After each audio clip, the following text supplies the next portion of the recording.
Pour des raisons techniques, à ce jour, seules les plaques de plâtre cartonnées sans complexe isolant sont traitées, soit moins de la moitié du gisement global de déchets de plâtre, le reste part à l'enfouissement.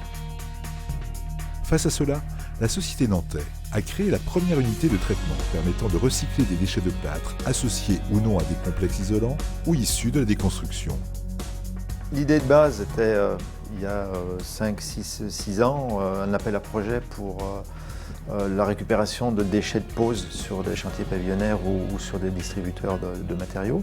Nous avons monté notre chaîne mécanique de tri de déchets de chantier en mélange, sur lequel on triait manuellement des déchets de plâtre, mais des déchets de plâtre qui n'étaient acceptables que s'ils étaient propres, c'est-à-dire sans complexe isolant, sans peinture, sans etc. etc.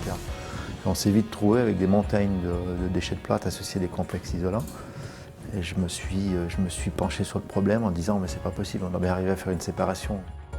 Je suis arrivé à faire un petit book que j'ai présenté à un centre de recherche qui est le centre de recherche Terre et Pierre en Belgique, à qui j'ai donné la mission de me trouver un process industriel par rapport aux essais que j'ai faits. Et 3 ans après, en association avec l'entreprise RMIS, donc un assemblier, on a pu mettre en marche une machine. La première étape, c'est la réception. On ne peut pas mettre dans la machine n'importe quoi, c'est des blocs béton.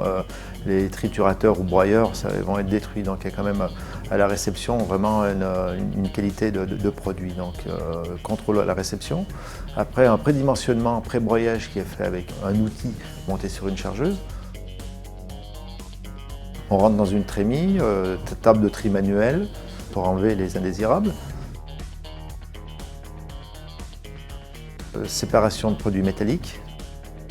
Premier broyeur, le mot broyeur n'étant peut-être pas tout à fait adapté, mais bon, triturateur si on préfère. Et après, on passe dans un enchaînement de tri par grosseur, de tri par poids, par aspiration, par soufflerie.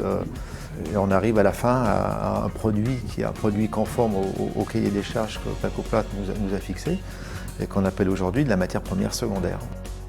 Donc, on approvisionne Placoplâtre au même endroit que la matière première qui sort de carrière. L'intérêt de la filière plâtre, c'est vraiment les circuits courts. C'est vraiment le fait que cette matière première qui est rendue à son état d'origine, elle est réutilisée à 50 km de l'unité de traitement. Donc ça, c'est un véritable atout. Et c'était aussi un enjeu pour Chambéry Métropole, et c'est un enjeu dans la politique des déchets en général, de favoriser les circuits courts, d'éviter que nos matières, même valorisées, parcourent des kilomètres en camion sur les routes. Auparavant, les déchets étaient envoyés vers la filière des enfouissables. Ça veut aussi dire en Savoie très peu de sites disponibles et un vrai problème sur ce mode d'évacuation. Le fait que cette collecte ait été améliorée, en tout cas rendue plus efficace, ça nous permet maintenant de le collecter pratiquement dans toutes les déchetteries. Et ça permet aussi d'avoir une valorisation qui est largement supérieure à ce que nous avions auparavant. De plus en plus de plâtre sont triés à la source. Toutes les déchetteries, on voit un lot spécifique plâtre, donc le plâtre va se trier automatiquement sur les déchetteries.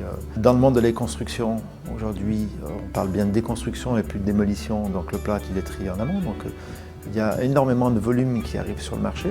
On arrive aux objectifs prévus sur la première année, donc on va arriver à peu près à 25 000 tonnes, produits en mélange et produits propres mélangés. Donc la montée en puissance se fait conformément aux exigences. Et après, la volonté que nous avons, c'est d'apporter cette machine sur des sites de production de plaques. Donc nous sommes en collaboration étroite avec Placoplâtre sur leurs autres usines, essayer de développer quelque chose en commun pour répondre aux besoins du monde du recyclage.